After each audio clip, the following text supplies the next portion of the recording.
Hey everyone, welcome to this episode of Hollywood Breaks. Today, Keith and I discuss Kareem Daniel, the unique role he has in decision making for a studio, and how the industry is pivoting or not based on these kind of roles. So, welcome to this episode of Hollywood Breaks. Hey, you saw that article from the Inkler this week about Kareem Daniel? Of course I did. Come on. Isn't it interesting that we've, I remember when he first got his title, this role, we had a lot of conversation about him. But, just last week, we were talking about the end of the content, the golden era of content. Mm-hmm. And this thought of there are going to be new decision makers, or possibly in this case, already decision makers that think differently about content than just, what the creative aspects of it. Right. And specifically with Kareem, it seems like he has a very unique role where he has a P&L level decision making, but he's making business decisions differently than being this creative force and creative decision makers. Unlike your friends at Paramount, which feel like they are primarily the content forward kind of thinking. Well, it's interesting because the Ankle article was really the first deep dive into sort of his Kareem's background and where he came up with. I mean, everyone knew he was like Bob Chapek's number two, and Chapek was a mentor to him, and they kind of followed each other around the company. He had a very similar sort of idea of, so GE back in the day, this is how they would train the executives. They would just dump, if there was a division that was having a problem, they had like a group of like high performance individuals and okay, you are going over to the refrigerator factory and you're going to fix all the problems. Let's see what you can do. And you're going to go here, you're going to go there. And it seemed to be that's kind of what they were doing with Kareem. They were kind of just bouncing him around to various divisions just to see, at least it seemed like this is what Bob was doing. Bob II, I should say. And, it was interesting to sort of get a background on him. He doesn't have a ton of creative experience. And given how much power he holds, particularly the P&L. Now, he doesn't make any creative decisions per se, but he does control the P&L. For those of you who are not in the industry speak, so if you will, P&Ls are basically statements that executives look at when they're assessing whether or not to make a project. So it's basically a profit loss statement. You're looking at how much money you can potentially make and how much you'll lose. And traditionally, the ones that I have seen usually have a high, medium, and low case. So high is like your full profit. Medium is like, okay, you're going to break even. Low is going to lose a crap load of money. So they sort of break it out, and they break it out by all the ancillary chains where you can potentially ancillary revenue chains where you can make money. So there's a theatrical release, there's pay window 1. This is back in the day before streamers, obviously. Pay window 2, and then you go into, VOD, and then you go into cable and how much you're going to get paid by TNT or TBS. And so and some of the P&L level decision making, we would say, is not necessarily making creative decisions, but they are making decisions on a go, no go quality, and therefore maybe even the budget and who's involved. And some actors are very well paid, so it even makes some creative decisions that way of who you can afford and not afford. Correct. I mean, it's a very interesting process, and typically a lot of studios have what they call green light committees, and one of the processes of that is to do a deep dive into a P&L and take a look and see, well, okay, how much money are we going to lose? Is this really worth it? And then you have marketing and distribution have a say, international has a say, obviously there's domestic distribution. They all sort of sit around the table and be like, okay, let's talk about what we're looking at here in terms of what we can actually make on this movie. And for a long time, that rested with the studio execs. So, for example, at a place like Disney, that would rest with Alan Bergman, who's currently the chairman of Walt Disney Content Studios. Terrible name, but that's what they're called now. So he would have control over that. That has all been taken away from him. And now Kareem sort of controls anyway, from Alan Bergman to Kareem, from Peter Rice to Kareem, from Dana Walden to, so none of them have P&L power. It's a very integral part of the process in terms of what gets made and what doesn't get made. Now, there was an inference in the article that said like Kareem just basically assigns blocks of cash to each division and they determine how much they're going to spend on each project. And then what ultimately I think where the P&L really comes into play is like, where is this going to go? Are we going to put it on Disney Plus? Are we going to put it in theatrical? Are we just going to do day and date? How are we going to work? It's like Turning Red is a good example of sort of the first one that really caused a little bit of controversy because everyone was like, wait a minute, it's a Pixar movie. kids need and families want to go to the movies because they're sick and tired of sitting at home. Why would you not put that movie in theaters? And then went on Disney Plus. So the question and he was is, also a part of that decision making with Black Widow and some of the fallback with Scarlett Johansson. So let's just back up to why he is becoming such a powerful figure at Disney and what the difference might be. Is that in the Alan Bergman case, or anybody that sits in that seat at the studio, you can understand that they're basically working and collaborating with the creatives to determine what the vision and purpose of the film is going to be, who's going to see it, the demographic going to appeal to. So like family movie, couples movie, or what have you. And you can understand the creative aspect there. In Kareem Daniel's case, his role has been that's been assigned to him is the person who just determines which channels the content is going to be distributed from. So they purposely use the term content. That's the one key aspect to it. And the other is they have a strategic decision maker of where. And now that where being put really first, right? Because if you're giving Kareem Daniel that role and that seat of what's green lit, you're actually saying where matters more than what the studio is making. Yeah, I mean that was the more interesting part about it, because they said early on in the article that it's determined very early where something's going to live, and that's just sort of like they go, okay, this is going on Disney Plus. It doesn't seem like the regular way of business is like, okay, we're going to just produce this movie, and then once we have the movie in the can, we'll figure out where it's going to go. That doesn't seem to be how it works. It's like you determine upfront where this is going to go. And then you just ride with it. And I'm sure they can make adjustments according to like, if the movie plays through the roof, they're going to be like, oh wait, maybe we should do a theatrical release on this. And then maybe Kareem's team runs the numbers and they're like, okay, maybe that makes financial sense, or maybe it doesn't. And the blocks of money make sense because, as you mentioned, the creative process, a lot of times the director or producer will come back to the studio and be like, hey, I need another $500,000 to finish this scene, or it's going to not work. And the studio's like, okay, fine. So for someone like a Bergman or a Sean Bailey, who's the president of production, if those conversations, they're just getting blocks of cash, then they're like, okay, if we give them the $500,000, where are we going to get it from? It's not just like a giant pot of cash that you get to spend every year. And, you got to go figure out from there, which is kind of how it used to be. There wasn't really ever a sort of spigot that was turned off unless you started really go nuts. So it seems to me that there's a little bit more control in terms of how much you're spending, when it comes to, plugging the holes or problems in each particular project. It's interesting because the conversation we were having with Tim Heindel a couple of weeks ago was this thought that, the scorecard of the theatrical distribution being the primary scorecard and everything else kind of taking secondary or picking up the pieces. Really, in this Disney model, they're kind of saying the same thing too. They're basically saying, hey, box office isn't everything anymore. There's actually a lot of opportunity and need for different types of distribution channels, different strategies for content. And as you can see, like maybe in the Marvel universe kind of case study where they've introduced characters straight to OTT platform, straight to Disney Plus, only to introduce characters that they can later make a film about. That they are kind of getting this back and forth 360 play. How do you think that compares or competes with the other studios?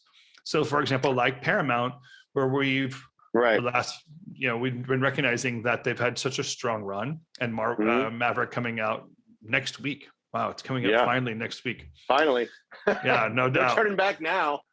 But Paramount seems to is saying something different. They seem to be saying there's a content first, or at least brand to the content first that they're talking about before they even care about platform, mostly because they don't have a strong platform play.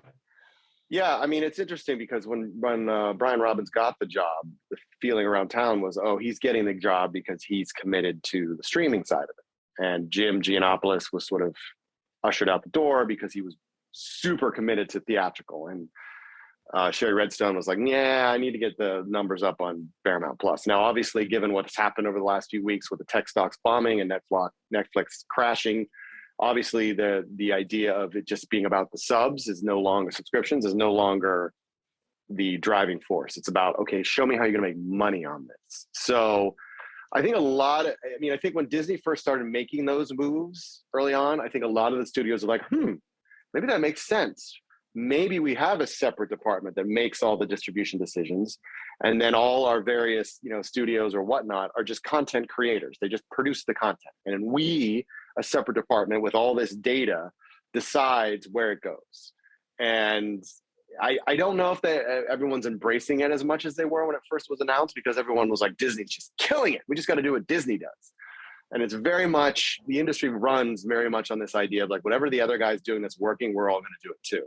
Of course, that's how you end up with all these different kinds of movies that all look the same, because one person puts a male-driven action film on the Super Bowl Sunday, the Super Bowl weekend, which everyone thought was verboten. That was taken, by the way, and it takes off, and then everyone's like, "Oh, wait, okay, we got a whole audience on that." So all of a sudden, Super Bowl Sunday becomes like a male-driven day you can watch a movie. Release date. So I think there's a little bit of a sense of like, okay, well, let's just take a step back here and figure out the best way to move forward in terms of whether or not something belongs on a Paramount Plus or whether or not something belongs in a theatrical release. I think the bigger thing, it seems to me, that Paramount is trying to figure out is like, okay, well, if it's going to be if it's not going to work in a movie, then maybe we just kind of focus on long form series on Paramount Plus and maybe not so much on movies, because they're also looking at what's happening with Netflix, and they're having some issues in terms of their quality over quantity issue in terms of what their movies look like, and whether or not they're actually driving subs and making any money off them. And they're saying, okay, well, maybe we need to take a harder look at that. So I think it's causing a lot of people to say, all right, we just have to figure out what works best for what we have in house and how our platforms are established and how all our brands fit into this mishmash, and then make a determination from there. Because I mean, it's interesting. I don't think Paramount is embracing the Disney way as much as they might have been. Sure. Well, what's interesting is that maybe this move by Disney is kind of genius, right? They recognize what separates them from a Netflix is Netflix really pretty much has one distribution channel only, OTT platform. That's really it. They've never been very strong in the theaters. Amazon, same way, not very strong in the theaters. So the way that they can compete is having a strong theatrical release. By having a Kareem Daniels in place as a strategist, as a quarterback, really, to kind of call the plays and realize there are more platforms to distribute on when you're Disney than any other studio, and to kind of play it like an instrument. Yeah. Very interesting opportunity to really take down a behemoth that's been sitting out there for a decade on Disney's back. And then be able to recognize and be able to push things and pull things forward. Because I'm going to guess some of this decision-making is a fast turnaround. You could imagine a year from now wanting to be one kind of distribution, things change. With someone in Kareem's situation, you can pivot quickly. You can read the opportunities differently and actually make a faster kind of move. Before, can you imagine making that decision by committee? Yeah. Get everybody that would want to argue that their distribution is the right distribution. Yeah. Interesting. Right. Huh? I mean, it's not a terrible. I think it's the interesting thing. I think is a lot about it is it's sort of Kareem's background. I think, which is a little causing some of the friction that the article somewhat alludes to, because so much of what happens sort of in the content side is relationship based. It's about talent. Bob Iger was very big on sort of being in the good graces of the community, the talent community, directors, actors, everybody. Whereas that's not Bob Chapek's style, nor does it seem to be Kareem's style. He's starting to make overtures to the town and get to know people. And he's not a flashy guy. He's not the guy who walks the red carpet like Iger used to do all the time. And so that it's sort of that differencing of style in terms of, well, I'm going to make all these decisions, but I don't really know any of the people that actually work on all of this stuff. So in a way, I think he's trying to keep himself distant so he can make a more rational based, unemotional, unattached decision based on what the data is telling him. Now, granted, a lot of what happens in the industry is also based on your gut. There's only so much data can tell you. So, and I think that was another sort of critique against Kareem is like he's never really had to make a decision on a piece of material based on his gut, based on like, you know, a lot of great movies that we have seen over the past 20, 30 Well, years. at least they're not given credit for it, right? Right. Yeah. Yes. I mean, but by nature of his job, he's not making creative decisions. He's not deciding what movies get made. He's making decisions in terms of how much money they potentially get and what distribution channel they get. Mm-hmm. The sort of the gut instinct in terms of like movies that get made. There are a lot of movies in 20, 30 years ago were just based on one executive or two or three executives saying, screw it, let's just make it. This is going to be a great movie.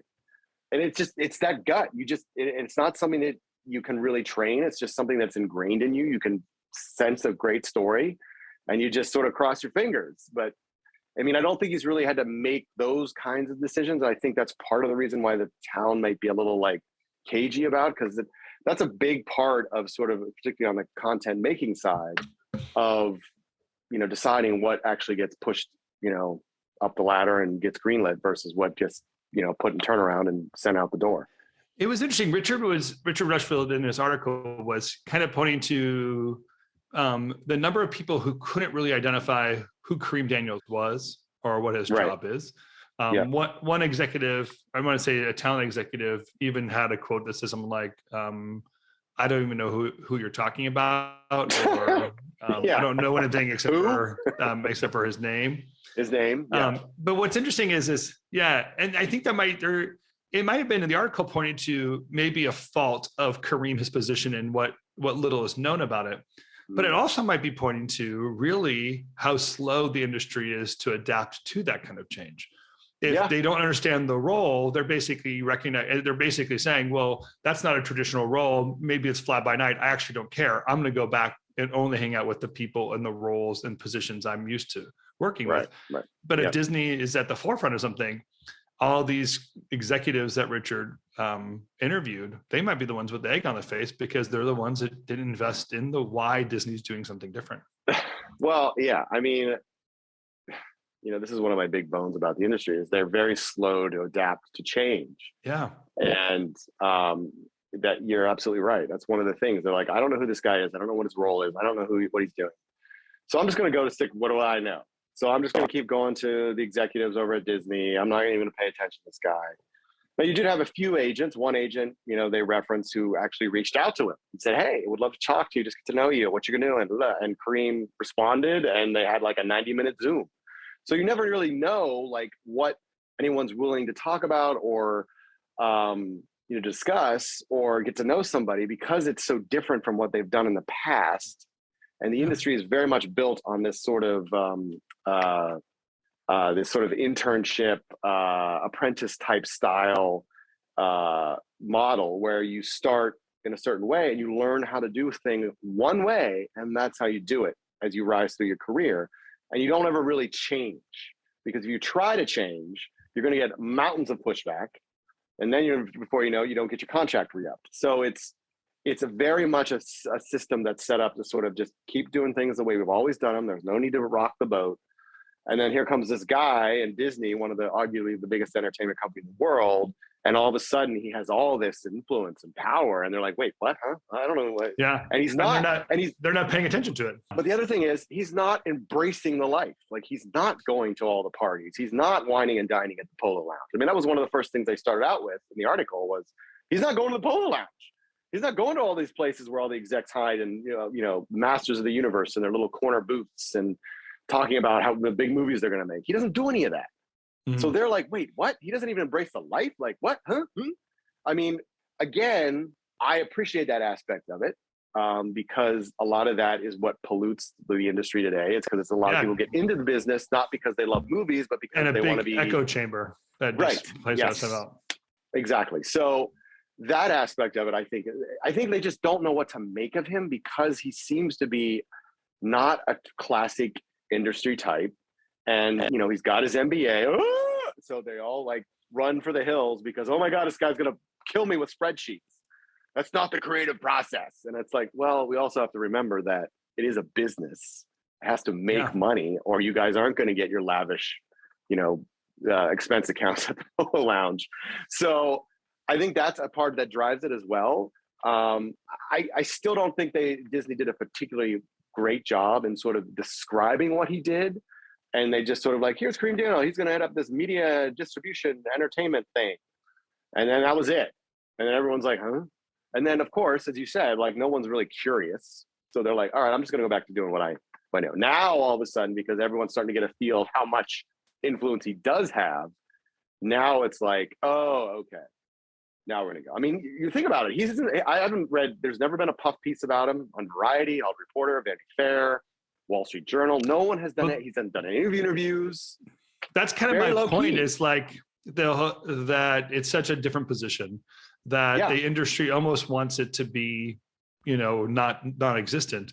And I'm going to say, like, the going's been good for so long, and there really has been a thought process. And I could imagine more people than not thinking like, well, why would I ever care? Everything's just fine the way it currently is. Yeah. And people have been making money for the last decade, and the content's been growing, and demand for content's been growing. But all it takes is one bad quarter at Netflix. Everyone starts getting cut, or not everyone, plenty of people start getting cut. They're going to start adding a different format to Netflix. So the landscape's going to change. And all of a sudden, these people that life's been good and why would we have to pivot are way behind now because they haven't asked the right questions and been part of a strategic conversation. So that catch up, again, very common for our industry to have to catch up to each other when there has been some very clear understanding that the pivot is there and changing. I don't know. I think what's interesting in the Disney case is, they get to ask new questions. They really do have a lot more investment in greater fields of entertainment. So they have very different data points than just viewers and eyeballs. So the thought that they could anticipate and strategize around some kind of different growth is pretty exciting. It is showing if, as this role strengthens and he gets more notice, it is showing another pivot that's happening really in just a few short years of Hollywood and how Hollywood is kind of falling apart and doing something different about it. Well, I mean, I that's what I would applaud Bob Chapek for doing. He's trying something new. He's trying something different. It was a great, perfect rollout. No, I would argue it probably wasn't. I would have done a little bit more sort of ingratiating Kareem into the community a little bit, I think. And that was one of the critiques of the article, which, by the way, was written by Nicole Laporte, not Richard Rushfield. So all credit to Nicole. So that was one of the mentions of the critique was he didn't really do sort of a listening tour. Like he didn't, I mean, we don't know for sure. I mean, granted, this is all rumor and conjecture because, again, he wasn't directly interviewed. And I think he declined to comment for the piece. So we don't know for sure whether or not he actually did, and it just was all under the radar. But you have someone like a David Zaslav, who's the new head of Discovery Warner Brothers, and he's been very obviously meeting with everybody under the sun outside in LA, trying to figure out, get the ins and outs of the industry, how it works, all that kind of stuff, making inroads and building relationships, which is important. And, I think that may be where, and it seems to me that's where Kareem is starting to head. He's like, okay, I need to learn a little bit more about the industry, how some of these creative decisions are made. But I kind of understand why he's trying to keep it at a distance, because that's not his role. He's not he has to try to make as a most unemotional decision as possible, and just look at what the data and sort of I know every creative's eyes glaze over when you say the word data, but as Kevin Getz has pointed out, and as I've said, and I will say till I'm blue in the face, data is very important in terms of determining absolutely how you can hedge your bets and not spend $100 million on a movie that's only going to make 10. So it's little things like that. And if he keeps himself out of those conversations, he's more likely to be able to make a rational decision based on what his team is telling him and what he has, all the information he has before him in terms of where the best place to go is and how much money Disney Plus should get for originals versus how much money Marvel should get for originals versus how much Lucasfilm should get, and all those kinds of those decisions. And when they're your direct reports, it's a lot harder to make those kinds of decisions, especially when you're dealing with big personalities like Kathleen Kennedy and Kevin Feige and whatnot. So, I mean, I think I honestly gotta think you're foolish to think that data isn't everything that people are looking at when deciding to make I'm a just film. telling you how it goes when we're in a meeting and you bring up But research and the I filmmaker's eyes just know, like, because "Ugh." we want to imagine like there's some golden child that just knows, you know, the kid right. stays in the picture kind of Bob Evans moment kind Right. of crap of like there's just some golden child that knows how to pick the right stuff and has his pulse on the whole world's desires. And right now the world's more complicated. There's a lot of channels. There's plenty of data to show it. And if you're going to get into content, it's really important to understand why you're going to make it first. Like the why has to come first. Let the what come last in the process, and really determine what's important to the studio business. And this is even a good question for you, but I kind of go with this idea of like, if you're going to make a film, if I were to make a piece of content today, as a matter of fact, I was having breakfast with somebody here, and he was talking about the shows that he's doing, he's pitching on right now. So with this person in mind, I was thinking like, what would I invest in today? How would I know what content is good? And that is one of the questions you're probably answering all the time for content makers in your consultancy. How big of a difference is this in that decision making? If you were talking to a client today and he was asking that question, what should I invest in? Well, I think it goes to a lot of like, again, I think your point about why, like the idea of like, I want to make this just because I want to make it is just not enough anymore. There's just too much out there and too many choices for a consumer to the point where they're overwhelmed. I wrote about this a little bit last week in terms of that's why I feel one of the reasons nostalgia is working so well right now is because people just know it. And they're like, okay, I don't have to watch a trailer. I don't have to go through a million, go on my Twitter feed to see if it's been recommended. I just know this. And if you're going to break through that, you kind of have to know your audience really well. And that's where all the data comes in. And then you got to figure out what sort of content is driving them to want to see. Now, obviously, I just said, and a lot of it is nostalgia based. So that's where a lot of it's heading. But that doesn't mean original content can't work. It just has to have a hook that people feel like they have a sense like, I can't not see this. I have to be a part of it. It's that fear of missing out. And the only way to really create a lot of that is to really understand the audience. And the only way you do that is with data. And, most of the, I get a lot of treatments when they're early on when they've just started making it. And my first question to them, and this is all credit to you, Tim, because I don't think I ever would have really asked the question first, is why do you want to make this? What is inspiring you? If you tell me it's because I've always wanted to do this story, you know what? I'm going to say, well, I don't know if you're ever going to get there. You got to have a why. You got to tell me, you got to give me something beyond just, I have always wanted to make this movie. And like, that's just not enough anymore, given all the choices and everything that's going on in terms of what consumers have to choose from. The why is so important to creating the voice, the purpose, the intent. It even defines the opportunity for audience. It gives you a clear scorecard, a really smart idea of what your return on investment is going to be.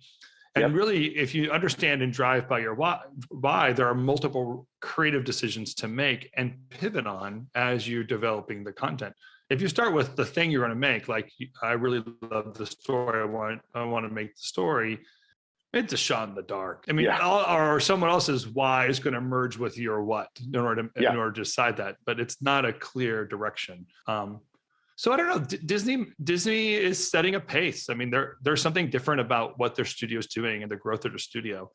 And I can see really, and we'll probably see it play out a lot over the next few months as Netflix pivoting to chase something. They never won their Oscar. They never have been known for being the king of content when it comes to quality, only just quantity. And now that they're running out of cash and have to make different decisions, we might find that they're going to talk a lot about, what the distribution is, who their audience is, and be more picky about what they're making. We'll see these decision makers like Kareem Daniel being a new role. It'd be pretty awesome to see the industry pivoting and figuring out how to do this. Yeah, I mean, I think it's exciting that it's interesting that he's a different role and the studio is trying something different. I mean, for a long time, everyone was just chasing Netflix. Okay, we got to have a streamer. Like we gotta now all of a sudden that model is like, okay, maybe we don't need to do all this. Like, and again, Disney was sort of like, okay, yes, we have this, and yes, they launched Disney Plus right in the heat of the pandemic, which was super smart. But again, they had all these brands already built out, and that's the credit to Bob Iger's strategy. He's like, I got to build brands because that's really what matters. And now now Bob Chapek has sort of said, okay, I don't love this idea of the people who create it sort of having all this control over how much they spend. So I'm going to try it and over the distribution of it. Let's try separating those two and see if maybe that works. So he's trying something new. And again, it's tough to do that in that industry because they're very set in their ways. As I said earlier, it's very apprentice-based. You start learning how to do one thing one way, and that's just how you do it. And to kind of push back, it takes a lot of guts in a lot of ways to do that, especially in an industry, a company as legacy as Disney, where everyone again is set in their ways, and this is how we do it. This is how we do things at Disney. This is not the Disney way. Well, now we see that it may be working. And your point about Netflix, which is still kind of going through the convulsions of the Great Reset, if you will, with they laid off about another 150 people, and Matt Belloni today in his newsletter said that more is probably coming. So there's obviously a lot of shifting happening. I think you're right. I mean, in Netflix, I think in the upfronts this week, I think did their first real upfront presentation talking about selling ads, because now they're like, yeah, our value proposition doesn't make any sense anymore. People don't want to pay $15 for what we offer. So now we have to figure out to lower the price. The way to lower the price is to start selling ads. So you can see it all shifting. We should talk about that more next week, because what we know is this idea of selling ads just didn't come out of the blue. They had been talking about it for a while. Yeah. This is just the moment they've been waiting for. Like, okay, we know it's happening. Yeah. Well, Keith, to wrap it up, I also just want to point out that the Eurovision winner was not Moldova. As much as Lydia and I saw were, that. Yeah. Did you show your kids the grandma banana? I showed my daughter, and I didn't get a chance to show my son, but I showed my 6-year-old daughter, and I had to claw the phone from her. She just kept watching it over and over and over and over again. So thank you for that, guys. Appreciate it. Particularly you, Lydia, for introducing it. Love it. Awesome. Thanks. Yay. But the team that did win was Ukraine, as Lydia picked out. And it was the popular vote that did it, by the way, the people's vote. The critics were putting Moldova pretty high. So the team did well, Lydia. Congratulations to you and your team making some magic happen out there. And next year, I think we're going to do our show on the road. We got to get to Eurovision. Oh, let's do it. I'm down. Yeah. Let's do it. We can do it live from Eurovision. We're going to do it live from Eurovision. Oh, I'd love that. That'd be awesome. That'd be great. All right, my friend, I'm going to go back and tour the UK before I have to head out. Yeah, enjoy your European travails. Thank you. We should add to our audience that you will not be with us next week. Our regular guest co-host, Robin Geisen, will be joining us next week. So Tim will be somewhere on the European continent, not sure where. Serbia. I'll be teaching in Serbia next week. Yep. There you go. So Robin will be joining us next week, but we'll be thinking about you, Tim, in your Serbian class. Thank you very much. We'll see you in 2 weeks. Sounds good. All right, later.